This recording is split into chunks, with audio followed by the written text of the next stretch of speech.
Good afternoon, Steve Wells, JJ Roofing Supplies. I'm at the Ruxley Corner Industrial Estate, which is on Edgington Way near Sidcup, which you may or may not know is the site of our next brand new branch. We're in the process of revamping and refurbishing the whole building.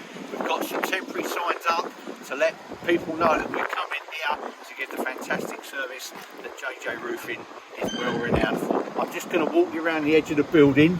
It's a nice busy estate. We've got Edgington Electrical, we've got Screwfix, we've got Howdens, so we're on another fantastic industrial estate which is really busy. Obviously we've got new shop front going in, we're building a brand new trade counter, making some fantastic alterations to make it nice for the staff inside. We've got new lorries coming, we've got brand new racking coming, we've got a lead saw, we're going to be a real special centre for hard metals, lead cutting and all other roofing materials, so it's going to be absolutely fantastic. You can see our temporary opening soon sign, which is great, which is causing a bit of excitement in the area, and obviously it's exciting for us.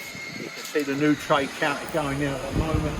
You can hear all the guys doing all the work within our brand new warehouse to make it fit for purpose and a JJ Roofing branch. So don't forget, Ruxley Corner Industrial Estate on Edgington Way, just off the M25, Sidcup. Come and find us. We'll be open in October. Can't tell you exactly when yet because there's loads of work to do to get it ship shape and Bristol fashion, but we'll be giving a fantastic service. There's a great staff team here who are going to give you absolutely brilliant service. So don't forget, JJ Roofing Supplies, if it's on the roof, we stock it, and we're going to be coming to Sidcup very soon. You have a good day.